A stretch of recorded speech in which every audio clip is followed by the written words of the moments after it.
Purihin po ang Panginoon at patuloy po tayo sa tema sa buwan pong ito, ang pagtawag at pagpili. Tayo muna po ay tumayo. Kung kayo may Biblia, samahan niyo po ako sa next slide po. Sa Mateo chapter 22 verse 14. Sabi po dito, pagkatapos nito'y sinabi ni Jesus, marami ang tinatawag, ngunit kakaunti ang pinili. Gusto kong i-translate po ito sa NIV version. For many are invited, sa King James Version, called, but few are chosen. So salamat po sa salita po ng Diyos. Muli po tayong manalangin sa Kanya sa umaga pong ito. Panginoon Diyos, marami pong salamat sa umaga pong ito. Kami po ay ginising nyo sa panibagong umaga. Salamat po sa panibagong buhay, kalakasan, at pag-asa na nagmumula po sa inyo. Panginoon Diyos, sa mga oras pong ito, kami po ay nagpapalinis, Panginoon, anuman ang aming pong karumihan sa iyong harapan, patawad po, O Diyos. At maging marapat po kami, Panginoon Diyos, sa umaga pong ito, sa aming pong pagsamba, pagpupuri, pagpapasalamat, at pagdakila sa inyo pong pangalan, Panginoon. Lord, hayaan niyo po na buksan niyo po ang aming pong pandinig, ang aming pong pangunawa, ang aming pong mga puso, Panginoon, sa umaga pong ito, na pagsisidlan ng inyo pong mga salita. Lord, winawasak po namin ang anumang maaring gawin ng aming pong kaaway, ang anumang hadlang sa iyong mga salita, Panginoon, na hindi po namin ito maunawaan. Lord, mag-focus po kami sa iyo sa umaga pong ito. Alam po namin, Lord, meron po kayong mensahe, O Diyos, sa umaga pong ito. Panginoon Diyos, malwalhati ang inyo pong dakilang pangalan. Gamitin niyo po ang inyo pong abang lingkod bilang mensahero ng iyong mga salita sa umaga pong ito. Kayo po ang maitaas, Panginoon. Hiling po namin ang banal na Espiritu sa aming pong kalagitnaan. Maunawaan po namin ang inyo pong mga salita sa umaga pong ito. Salamat po, Diyos. Purihin po ang inyo pong pangalan. Ito po ang aming pong panalangin sa pangalan po ni Jesus. Amen at amen. Sige po, tayo po yung makakaupo na. Good morning po ulit, maging sa ating pong nakatune in sa ating pong online. Pwede ho ba akong mag-request? Pwede ho bang pakisabi sa iyong katabi? Huwag mo akong abalahin. Makikinig ako ng salita ng Panginoon. Sagot ka naman. Okay. Huwag kang matutulog, ha? Gaya po ng mensahe last week at last week ay sa buwang pong ito, ay may kinalaman po sa pagtawag po sa atin at pagpili. Ayan po. The message of the Lord this morning is more intense. Tinignan ko po yung pong salitang intense, kung ano pong ibig sabihin. Ayan. Intense daw, of extreme force, degree or strength. The job demands intense concentration, having or showing strong feelings or opinions, extremely earnest or serious. Extreme. Kumbaga, mas malalim. Degree, no? Kalakasan. At meron sinabi po ditong intense of concentration. Yung po bang sa ating pong pakikinig ng salita po ng Panginoon, ay wala pong, masasabi po nating maaabala po tayo. No? Halimbawa, habang nakikinig po tayo ng cellphone, tayo po ay nakikinig ng salita ng Panginoon, tayo po yung nagse-cellphone. No? So, mahirap po yun eh. No? Habang nakikinig po tayo ng salita ng Panginoon, tayo po ay nakikipagkwentuhan. At to the worst, habang ongoing ang sermon, ay may natutulog. Hindi ho maganda. No? Na lalabas ho tayo ng iglesia pong ito nang wala ho tayong natutunan. At wala po tayong take away sa salita po ng Panginoon. Kaya sinasabi ko po na kapag kami ay nagpe-fellowship ng kalalakihan, ano ang take away natin this morning sa message po ng Panginoon? Bakit po? Dahil po kung wala ho tayong magiging take away, ay sayang po yung ating pong pagdalo sa ating pong iglesia. Amen po ba? Sa ating pagsamba. Dahil wala hong pumasok sa ating pong mga puso na salita po ng Panginoon. At ito po ay naagaw ng kaaway. Extreme force, intense concentration, strong feelings, extremely earnest or serious. Hindi naman ito yung serious na wala ka ng kibo, lagi ka nakaganyan. No? Yung serious po ba na, serious pong tinawag po tayo ng Panginoon, at mahalaga na serious din ho tayong tumugon no, sa panawagan po ng ating pong Panginoon. Dito po sa Lucas chapter 6 verse 13, gaya po ng message po sa atin, ay sabi diyan, kinaumagahan tinawag niya ang kanyang mga alagad at pumili siya sa kanila ng 12 na tinawag niyang mga apostol. Kung nakita po natin yung verse 12 nito, yung nasa unahan, siya po ay nanalangin sa Panginoong magdamag, no po, at sa verse 13 na sinabi po niyan, ay tinawag niya ang kanyang mga alagad at pumili po siya. Sino po dito ang may quotation na collect, collect, collect, collect, and select? Meron ba tayong ganong pananaw sa buhay? Magkukolekta ako, magkukolekta, and then select. Siselect ko kung ano yung pinaka-the best. Meron ba tayong ganong attitude? So dito makita natin, tinawag ng Panginoon. Marami siyang tinawag no? Pero pumili lang siya ng 12. At sabihin natin sa katabi natin, isa ka sa napili ng Panginoon. Isa tayo sa pinili ng Panginoon. Katibayan, next slide po. Ito po ang sinasabi sa Isaiah chapter 41, verse 9 to 10. Ikaw ay kinuha ko sa mga dulo ng daigdig, sa pinakamalayong sulok nito. Sinabi ko sa iyo noon, ikaw ay aking lingkod. Pinili kita, so binilugan ko po yung pinili kita, at hindi itinakwil. Ako'y sa iyo, huwag kang matakot. Ako ang iyong Diyos, hindi ka dapat mangamba. Palalakasin kita at tutulungan, iingatan, at ililigtas. So yung mga may underline po dyan, makikita po natin na yan po ay pangako po sa atin ng Panginoon. Kung mababasa po natin patuloy ang Biblia, ay marami pa pong tayong mababasa na nag-encourage na mahal po tayo ng Panginoon. Sabi, hindi ka dapat mangamba. Sino ho may problema? Ngayon, umaga, huwag na ho tayo magtaas ng kamay dahil lahat ho tayo ay may problema. Amen. Pero sabi po dyan, ako'y sa iyo. Huwag kang matakot. Pag nabasa po natin yan, mangangamba pa ho ba tayo? May doubt pa ho ba tayo? Pangahawakan ho ba natin ang salita po ng Diyos? O 50%? 50%?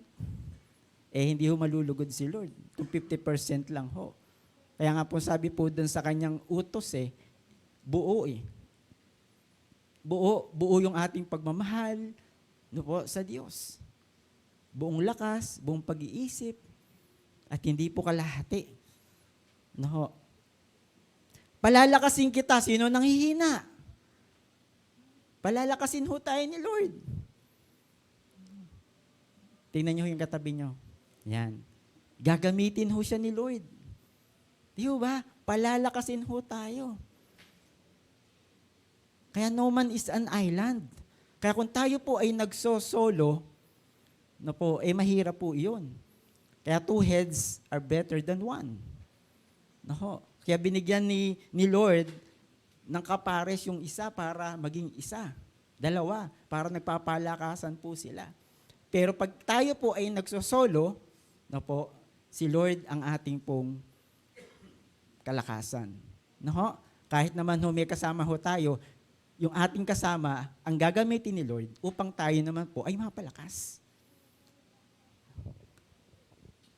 sumatatal, si Lord ang patuloy po nating kalakasan. Tutulungan ho tayo ng Panginoon. Iingatan ho tayo. Yung kapwa ho natin, di tayo kayang ingatan. Kasi siya din prone sa aksidente. Prone din ho siya sa disgrasya. Tama po ba? Pero kung ang Diyos ay magdadrive ng ating pong buhay, ipagkakatiwala natin kay Lord ang ating pong buhay, siya po ang hahawak ng manibela ng ating pong mga buhay, tsak, meron ho tayong kaligtasan. Meron ho tayong kapanatagan. Yung peace na tinatawag, nandoon. Kaya nga, the Lord our peace. Kaya nga, I really praise God po doon po sa pangalan ng ating pong iglesia, the Lord our peace. Yung peace na ito, ang siyang patuloy nasa sa atin every day. Hindi yung pagkabalisa, hindi yung kagulumihanan, hindi yung katarantahan, no? Kundi yung peace. Ma-overcome nito, yung peace na ito, yung anumang mga balakid, upang tayo po ay, manghina. Ano ba yan? Pagising sa umaga, puro problema. Makita mo yung sa sulok, puro tambak ng labada. No? Yung anak mo nag-aaway. Yung bang ang buong maghapon po natin parang problematic. Problema. Pero kung simulan ho natin yan sa panalangin, lahat to ay magiging maganda. Kasi inuna po natin si Lord. No? Kaya lagi ko pong sinasabi po sa inyo at testimony ko po sa inyo, pagmulat po ng aking mga mata, hindi ho ako bumabangon nang hindi nananalangin. Bakit to? Kasi nagpapasalamat ako sa Lord for extending my life. Amen. Ang buhay na ito, no, na ang Diyos ang pwedeng magdugtong. Kaya minsan nalulungkot ako na nagpapasalamat lang pagka-birthday. Bakit yearly lang ba ini-extend ng Diyos yung buhay natin? Di ba every day? Amen. Hindi lang once a year. Every day. Ini-extend ng Diyos yung buhay natin. Lalo na yung nasa ospital. Na inisip natin, mamamatay na to, nagdideliryo na to, pero buhay pa. God extending His life, extending her life. Tama po ba? Marahil, yung mga gamot na binibili po natin, sa drugstore o kung saan mang store yan, nakakapagbigay. No? Pero si Lord si Lord pa rin. No? Si Lord pa rin. Siya yung patay nga, binubuhay. Yung pangsakit na kaya niyang pagalingin, di ba? Mas light po yun. Marami tayong mababasa. Meron tayong mababasa sa Biblia, patay, binuhay ng Panginoon. Gaya po ng topic po namin kagabi, sa leadership. Hindi, natutulog lang yan. Amen? Buhay. Ngayon, kung ang mga salitang ito ay nandito sa ating po mga puso, palalakasin kita, palalakasin daw ako ni Lord. Tutulungan kita, tutulungan daw ako ni Lord. Iingatan kita. Itong mga pangakong ito na nandito sa ating po mga puso, pahawakan ho natin. Minsan mas pinanghahawakan pa natin yung mga kandidato, yung mga pangako ng kandidato. Lapit na eleksyon. Kailan? 30? Monday? Boto natin si Lord. Amen? So yun po, no? Minsan, sa tao So nangako, minsan pinanghahawakan natin, no? Nangako sa atin, pero minsan, di natin naisip, baka mamaya niloloko lang ako nito. Baka mamaya sinabi niya lang yun pero hindi naman gagawin. Minsan mas pinaniniwalaan po natin yung pangako ng tao kumpara doon sa pangako po ng Diyos. Tama po ba? Pero dapat mas panghawakan po natin yung mga pangako ng Diyos kumpara sa mga pangako ng tao.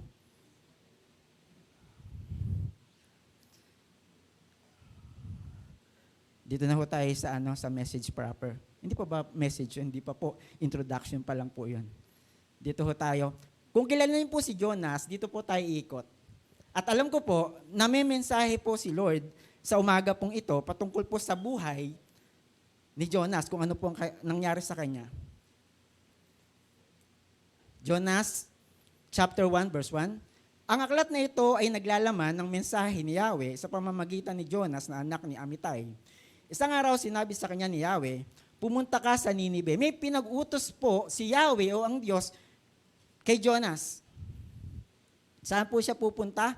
Saan siya pinapupunta ng Panginoon ni Yahweh? Sa Ninive, na isang malaking lungsod.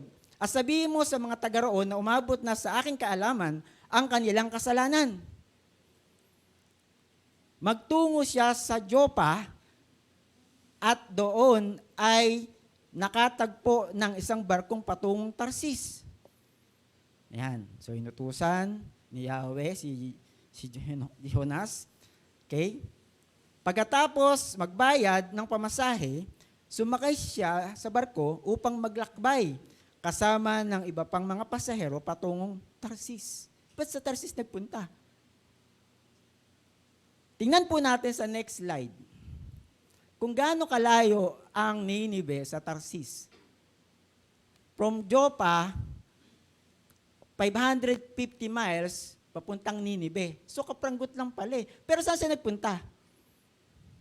Sa Tarsis, 2,500 miles ang layo, pero doon siya nagpunta. 1,950 miles ang difference nito sa layo patungong Ninive. Pero bakit sa Tarsis siya nagpunta? Next slide po. Bakit sa Tarsis nagpunta si Jonas? Sa ganitong paraan, ay inakala niyang makakatakas siya kay Yahweh. Yung sa may yelo na po tayo. Ngunit, nang sila'y nasa laot na, nagpadala si Yahweh ng isang malakas na bagyo, kaya't halos mawasak ang barko. Kala niya, matatakasan niya si Lord sa ipinag-uutos nito sa kanya.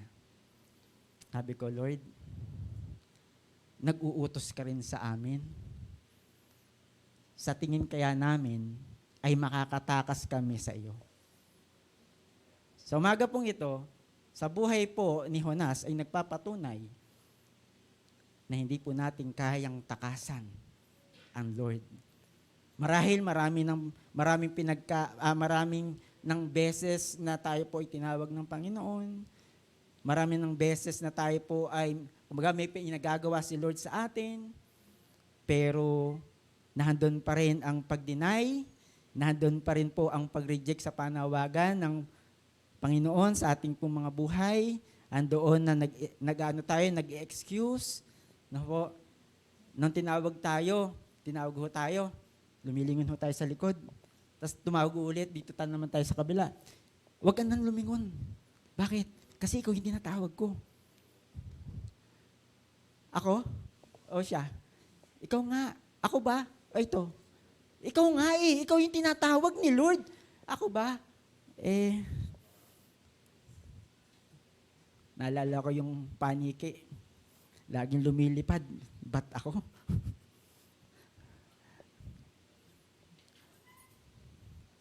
Pero sabi po gagabayan po tayo ng Panginoon. Tutulungan tayo ng Panginoon. Sasamahan tayo ng Panginoon. Patuloy ho nating panghawakan yung kanyang mga pangako sa atin.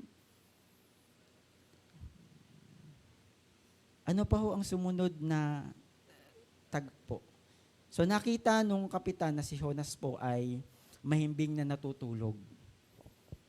Hindi na maganda yung nangyayari, natutulog pa si Jonas eh. At ito ay kanyang ginising at sinabing manalangin ka sa Diyos mo.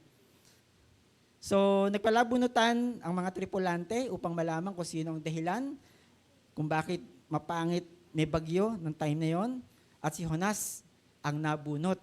So, nalaman nila ang dahilan kung bakit ganun ang nangyari sa kanila, at in-interview po nila si Jonas kung taga saan siya, anong ginawa niya, saan ba siya sa galing, anong lahi, at sumagot po si Jonas. Ang sinabi niya, dahil tinakasan niya ang Diyos sa ipinag-uutos nito sa kanya. At ang sabi po ng mga tripulante na kanyang kasama sa barko, ang napakalaking kasalanan ng ginawa mo. So anong gagawin upang pumanatag ang masungit na panahon? Sabi ni Jonas, itapon siya sa dagat. Alam niyo po, sa pag-disobey po natin, minsan nangyayari ang mga bagay pong ito. Ang alin? Na may masamang mangyayari sa atin. Merong palo si Lord. May gagawin si Lord sa atin eh. Kasi sa matigas na ulo, sa mga magulang na may anak, no, di ba pinapalo natin ang ating pong mga anak kapag sila po ay matitigas ang ulo at ay sumunod po sa atin. So ganun din po si Lord, no, na kung matigas ang ating pong mga ulo, tayo po ay papaluin ng Panginoon. Ang tanong ko sa umaga pong ito, gusto pa ho ba nating mapalo bago tayo sumunod sa Diyos? Gusto ba nating maranasan itong mararanasan, tutuloy ho natin, naranasan po ni Jonas, bago tayo sumunod sa Panginoon? Brad, walang dagat sa amin.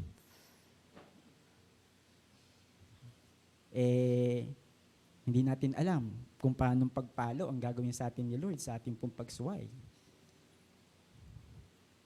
Hindi natin alam. Dahil ang Diyos ay makapangyarihan.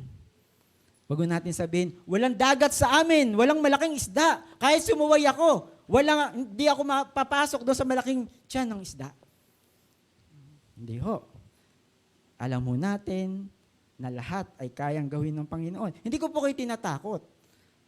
Pero nagre-remind lang ho tayo kung ano ang posibleng mangyari kung tayo po ay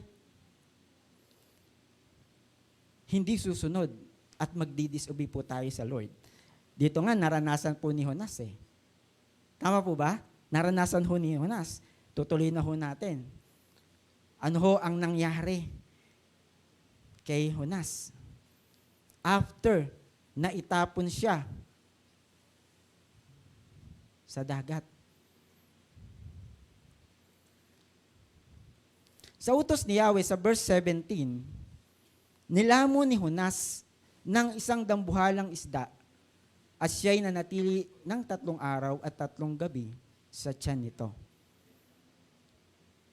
Ano kaya ang naranasan ni Jonas sa loob ng malaking isda, sa tiyan ng malaking isda? Very comfortable ho ba? Sa tingin nyo? Yung malaking isda, kumakain niya ng kung ano-anong may buhay, di ba? Siguro malansa doon, mabaho doon. No? So, ganun din ang nangyayari sa mga taong nasa paligid ho natin na gumagawa ng hindi maganda, sila po ay nakukulong. Tama po ba? Nakukulong sila, di ba? Pumatay ka, nang hold up ka, nang rape ka, napatunayang guilty ka, kulong. Ano ang amoy sa loob ng kulungan? Mabango ba? Sino nakapunta ng ng kulungan? Sa loob ng kulungan, sino po nakapunta na? Yan. Ano, sa imagination na lang po natin, ano kaya ang makikita po natin sa loob ng kulungan? Yung pagkain, limitado, nakatakal, yung space mo, yung gagalawan mo, masikip, yung amoy doon, hindi kayo na po mag-describe kung anong amoy ang meron doon, yung mga kasama mo, ano kaya? Pagka-crowded, ano mararamdaman natin? Mainit, no? Tapos hindi pa naliligo. Amen. Tingnan natin, pumikit ho tayo, imaginein ho natin, nandun ho tayo sa loob ng kulungan. Kung ano ang ating pong ma-experience. Dito, 3 araw at 3 gabi, si Jonas sa loob ng tiyan ng malaking isda. Nilamon siya. Alam nyo, minsan, sa pag-disobey ho natin, sa di natin pagsunod, nilalamon ho tayo ng problema. Bakit? Hindi tayo marunong sumunod. Amen. One time, nung ako po ay nagda-drive, dahil bago, nabiting the red light ho ako. Ang galing, pinara ho ako. Lisensya mo. So, ibig sabihin po nito, dahil sa yung naka-disobey ka, nakagawa ka ng isang, sabihin nating, hindi pagsunod sa batas, meron kang penalty. Amen po. At marami pa po tayong alam na penalty na kung hindi po tayo susunod, meron po tayong pagbabayaran. No? Meron po tayong pagdudusahan. Dahil tayo po ay lumabag sa batas dito po sa lupa. Minsan yun lang po yung nakikita natin. Sana po patuloy ho nating makita yung batas ng Diyos.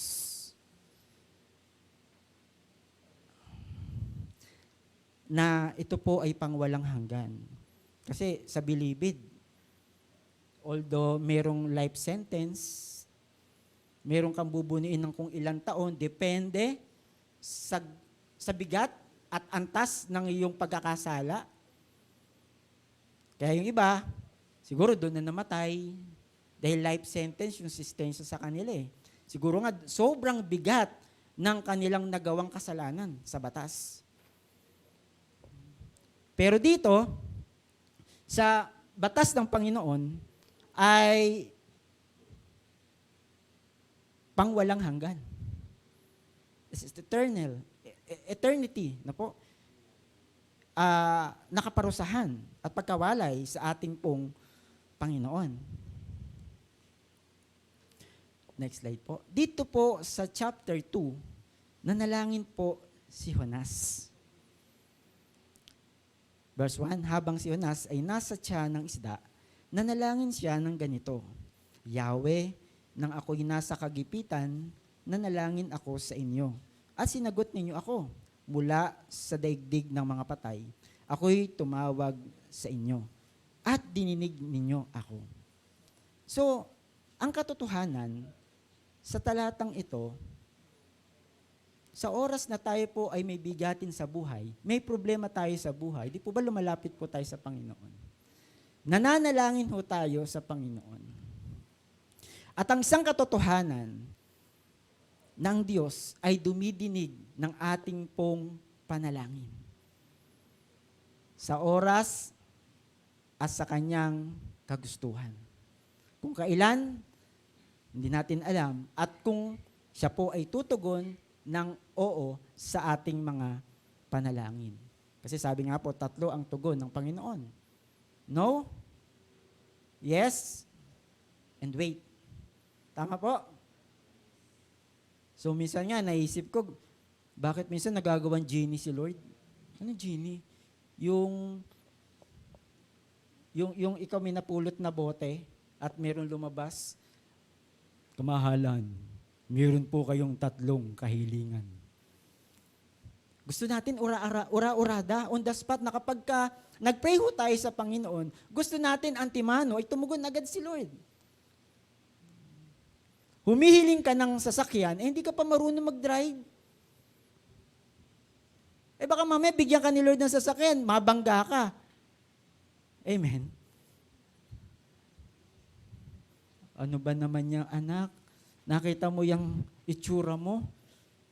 Nakabenda ka na, nakataas pa ang iyong paa, pati kamay mo. Kaya po ang prayer ay kung ano ang kalooban ni Lord. Yung pala ang kalooban sa ni Lord, bisikleta lang. Uy, bakit hindi? Bakit? Aba, save ka na, nakakapag-exercise ka pa. Di ba? Kung yun ang kalooban ni Lord. Kaya po, kung minsan ay unawain natin, Lord, ano po ba yung gusto nyo? Hindi lang yung ano ang gusto ko. Patuloy ho nating ipanalangin po ang bagay pong iyon.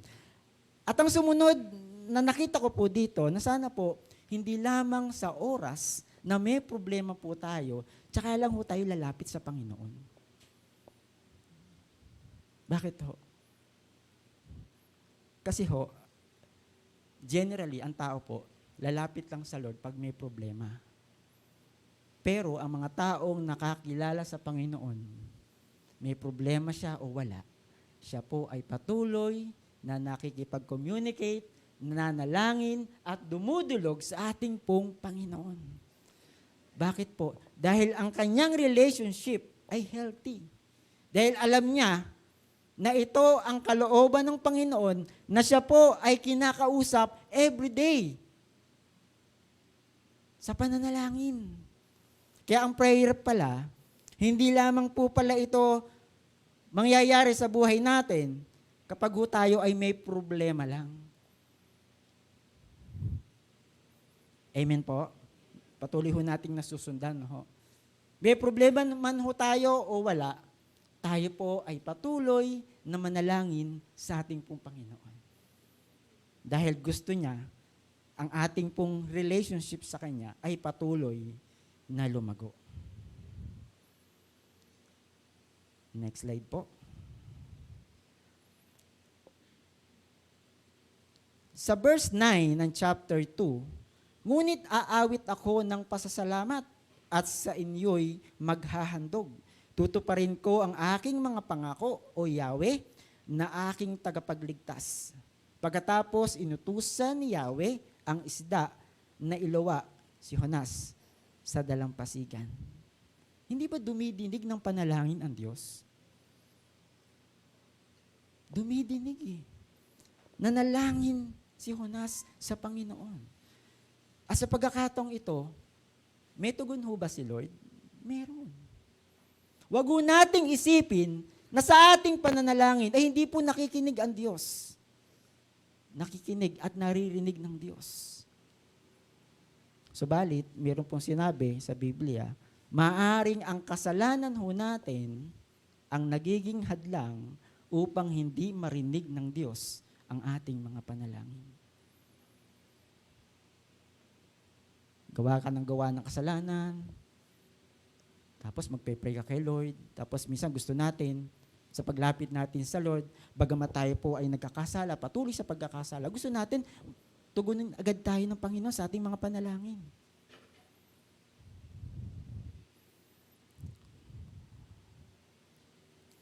Kaya nga po, salamat sa umagang ito, ay patuloy na ipinapaunawa sa atin ng Panginoon, ng Diyos ay dumidinig ng ating panalangin. Not in our time, but His right timing. All things will be beautiful. Sa oras na tumugon ang Panginoon, ang lahat ay magiging maayos. Amen. Chapter 3, next slide po. Chapter 3 ng Jonas, verse 1. Muling sinabi ni Yahweh kay Jonas, pumunta ka sa lungsod ng Ninibe at ipahayag mo ang mga ipinasasabi ko sa iyo. Nagpunta nga si Jonas sa Ninibe. Malaki ang lungsod na ito. Aabuti ng 3 araw kung ito ay lalakarin. Ang layo at malaki ang Ninibe. 3 araw kung lalakarin. Minsan 3 oras na lalakarin. Ang hirap sumunod sa Panginoon. Sige, pwede pa 3 minutes. Pero dito, 3 araw kung lalakarin. No? Siya'y pumasok sa lungsod, verse 4. Pagkaraan na maghapong paglalakad, malakas niyang ipinahayag with powerful voice. Gugunawin ang Ninibe pagkaraan ng 40 araw. So, pinahayag niya ito ng may passion, may damdamin, at may pagtalima sa ating pong Panginoon. Verse 5, naniwala ang mga taga roon sa pahayag na ito mula sa Diyos. Kaya, nag-ayuno silang lahat at nagdamit ng panluksa bilang tanda ng lubos na pagsisisi at pagtalikod sa kanilang mga kasalanan. Nakita ko po dito, kung hindi po sumunod si Jonas, kamusta ang bayan ng Ninibe? Meron ho bang magwa-warning sa kanila na dapat na silang magsisi at talikuran ng kanilang mga kasalanan? Salamat sa bawat isa po sa atin na tayo po ay marunong sumunod sa Panginoon. Kasi hindi naman ho tayo tatawagin at pipiliin ng Panginoon kung hindi mahalaga. Mahalaga tayo sa Panginoon. Sabi mo sa katabi mo, mahalaga ka. Kaya ho tayo tinawag ng Panginoon dahil mahalaga ho tayo. Meron ho tayong gagawin. Amen. Habang nabubuhay, habang malakas, habang nakakaalakad pa ho tayo sa mundong ito. Kasi hindi na ho tayo magagamit ng Panginoon kung tayo po ay nakahiga na at itinutulak na lang ng wheelchair. Hindi na ho tayo makakahayo.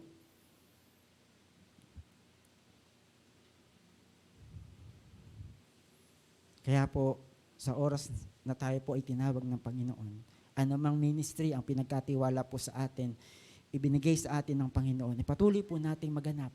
Anumang ministry po ito.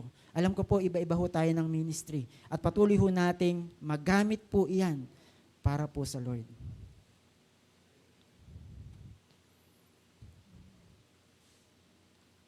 Verse 6 ng chapter 3. Nang nabalitaan ito ng hari ng Ninive, bumaba siya sa kanyang trono, naghubad ng balabal, nagdamit ng panluksa at naupo sa abo. At ipinasabi niya sa mga taga-Ninive, ito'y utos ng hari at ng kanyang mga pinuno, walang dapat kumain ng anuman, wala ring iinom, maging tao o hayop, lahat ng tao at hayop ay magdaramit ng panluksa. Tinahon natin yung yellow na color, highlighted na words. Taimtim na nanalangin sa Diyos ang bawat isa. Pagsisihan ng lahat ang nagawa nilang kasalanan at iwan ang masamang pamumuhay. Ayaw kasi ni Lord na tayo po ay mapahamak. Kaya po napakabuti ng Diyos nung tayo po ay tinawag ng Panginoon. Naalala ko po ang isang hayop na naglalakad patungo sa bangin. At nung malapit na siya sa bangin at malapit na siyang mahulog, siya po ay kinuha. So imagine po natin, kung tayo po ay nagpatuloy, tiyak kamatayan ng ating pumararanasan sa lalim ng bangin. At ganun po ang ginawa ng ating pong Panginoon. Ayaw niya po tayong magpatuloy sa kasalanan. Verse 9, baka sa parang ito'y mapawi ang galit ng Diyos. Magbago siya ng kanyang pasya at hindi na niya ituloy ang balak na pagpatay sa atin. Nakita ng Diyos ang kanilang pagtalikod sa kasamaan, kaya hindi na niya pinarusahan ang mga ito tulad ng kanyang naunang sinabi. Amen. Napakabuti ng ating pong Panginoon. Kaya nga po, kung ako po itatanong, ang gusto natin, pagpapala o pagdurusa? Pagsunod o pagsuway? Napakasimple lang, no? Dalawa lang yung pagpipilian. Pula, puti, pula, itim. Pero minsan, mali pa rin. No? Sablay pa rin. Dalawa na nga lang yung pagpipilian eh. No? Alam ko po na mayroon pong message si Lord sa umaga pong ito. At gusto ko pong ibahagi ang ilan na aking pong natutunan habang inaaral ko po ang mga bagay pong ito. Ano ang mensahe ng ating pong Panginoon sa umaga pong ito? Alam ko po, marami ho tayong napulot, marami ho tayong lesson na nakita sa buhay po ni Jonas at sa pagpili, pagtawag niya po sa ating mga buhay. Ano po ba yung nakita natin? Tayo po'y tinawag at pinili ng Panginoon. Very special ho tayo. Tingnan niyo po yung katabi niyo ulit. Very special po siya. Very special. Kaya mahalin ho natin yan. Next po. Sa pagsuway o hindi pagsunod sa Panginoon ay may nakahandang palo o parusa. Ayaw ng Panginoon na mapalo ho tayo eh.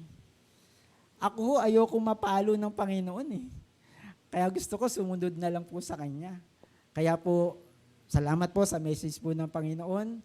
Ito po ay naibabahagi po natin. At sana tayo pong nakapakinig ay ibahagi din naman natin sa iba. No? Ulitin ko, yung naabot ko, maaring hindi nyo maabot. Pero meron din ho kayong maaabot na hindi o maaring hindi ko kayang abutin. So ang maganda ho rito, ang holistic na message po ng Panginoon this morning, tayong lahat ay gagamitin ng Panginoon. Next po.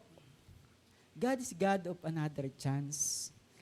Sa chapter 3, sinabi doon, muling inutusan ni Yahweh Jonas. Buti hindi ginawa ng Panginoon nung siya ay sumaway, o doon ka na sa impyerno. Isang pagkakamali mo lang, doon ka na sa impyerno. Hindi po eh. God is a God of another chance. Another chances. Pero wag mo nating abusuhin. Wag mo nating abusuhin. Baka masagad. Baka umabot sa ceiling. Kasi hindi naman din nagtotolerate si Lord ng masama. No? Wag na dumating sa punto, sa pagsuway natin, ay paluin tayo ng Panginoon, tapikin tayo ng Panginoon, and worst scenario, baka may mangyari sa atin na hindi natin malilimutan habang tayo po ay nabubuhay. Dahil ayaw ng Lord na tayo po ay nagpapatuloy sa pagsuway. At panghuli, patuloy tayong sumunod at maglingkod sa ating pong Panginoon. Amen? Why? Tayo po ay tinawag ng ating pong Panginoon with special purpose. Special purpose. Kung napansin natin sa mga nabasa natin, sa mga previous messages ng Panginoon, tinawag ang mga taong ito, may iba't iba po silang ginampanan. Hindi lamang po isa. Iba-iba ang kanilang ginampanan. At sa ating pong pagkatawag, ako po ay naniniwala na iba't iba tayo ng gampanin. At kung tayo pong lahat ay susunod ayon doon sa pinagkatiwala po sa ating ministry, tungkulin, task, na ibinigay ng Panginoon sa atin, yung body ay lalakas. Tayo mismo, sa paggamit ng Panginoon, napapalakas po tayo sa pagsiserve natin sa Panginoon. Alam niyo po, ito po ang katotohanan. Makita lamang namin kayo na naglilingkod, isang kalakasan na po sa amin. Na kayo po ay nagpapatuloy sa gawain ng Panginoon. What more kung naglilingkod na tayo? Di ba? Nagpapatuloy tayo dahil sa pagpapatuloy natin sa pakikinig ng salita po ng Panginoon, nalalaman natin, ito pala yung patuloy na ipinagagawa sa akin ng Panginoon. Amen? At sa ating pong pagpapatuloy, nalalaman natin, ito pala yung pinagkatiwala sa akin ng Panginoon. At nung nalaman po natin, ano yung ipinagagawa sa atin ng Panginoon, gagawin ko kung ano ang ipinagagawa ng Panginoon sa akin. Tulong-tulong, sama-sama po tayong gagawa sa ating pong pagkatawag ng Panginoon sa ating pong mga buhay. Tayo po ay tumayo, tayo po ay patuloy na magpasalamat sa Panginoon. Alam ko po na mayroong message ang Panginoon sa atin sa umaga pong ito. At nawa, naging loud and clear ang message po ng Panginoon this morning. Tayo po ay yumuko at tayo po ay pumikit. Tayo po ay patuloy na manalangin sa ating pong Panginoon. Hallelujah. Glory to you, Father God. We thank you, Holy Spirit. We thank you, Lord, sa mga salita po ninyo. Namin pong natunghayan, nabasa, nalaman, Panginoon. Salamat, O Diyos, that you are God, a God of another chance. Another chances, Panginoon. At salamat po, Panginoon, sa mga bagay na nagawa ko po na mali, na hindi po ninyo kalooban. Lord, gamitin po namin to as stepping stone, Panginoon, upang patuloy na maging matatag ang aming pong pananampalataya po sa inyo. Lord, patawad din po sa mga wrongdoings po namin, sa mga hindi magandang pag-iisip, maging sa mga nasabi po namin na hindi po naging kaluguran po sa iyong pandinig. Salamat po, Panginoon, kayo po ang nagko-correct po sa amin. Sa umaga pong ito, Panginoon, nagpupuri po kami sa inyo. Nagpapasalamat po kami sa inyo, Panginoon. Dahil kayo ang Diyos na marunong umanawa, Panginoon, sa aming pong kalagayan. Lord, patuloy niyo po kaming palaguin sa aming pong pananampalataya po sa inyo. Patuloy niyo pong palaguin anumang ministeryo ang ipinagkatiwala niyo po sa amin. At patuloy po namin tumaganap ng may puso na nagpapakumbaba at handang sumunod po sa inyo. Hallelujah. Purihin ang inyo pong pangalan, Panginoon, sa umaga pong ito. Kaibigan, kung sa pagkakataong ito, nahihirapan ka na sumunod sa Panginoon, o marahil hindi mo pa siya tinanggap sa iyong buhay, kaya nandoon ang challenge na magawa ang kanyang kalooban. Ini-invite kita sa pagkakataong ito na tanggapin siya bilang iyong Panginoon na sariling tagapagligtas. Sabihin mo ang panalangin ito na taos sa puso. Panginoong Jesus, sa mga oras na ito, inaamin ko na ako ay nagkulang sa iyo, nagkamali, nagkasala sa iyong harapan. Patawarin mo po ako, Panginoon, at alam ko po na marahil malayo ang aking adwat sa iyo. Patawad po sa aking po mga kahinaan.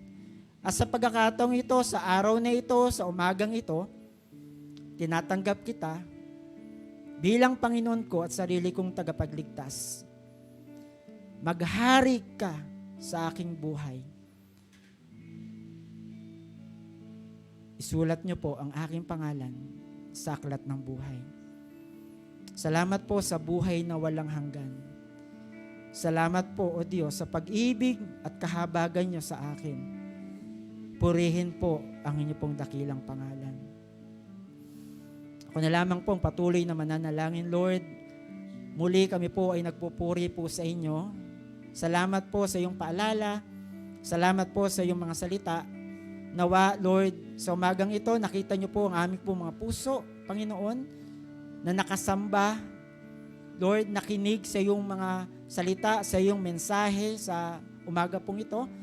At alam ko po, Panginoon, na ang pusong ito, Panginoon, ay patuloy niyo pong binibigyan ng laya na sumunod po sa inyo. Sa tulong ng Banal na Espiritu, Panginoon. Hallelujah.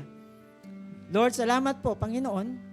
Patuloy niyo pong basbasan, Panginoon, ang natitirang gawain, Lord, sa umaga pong ito. Purihin ang inyo pong dakilang pangalan. Ito po, minsan pa, ang aming pong panalangin sa pangalan po ni Jesus. Amen at amen.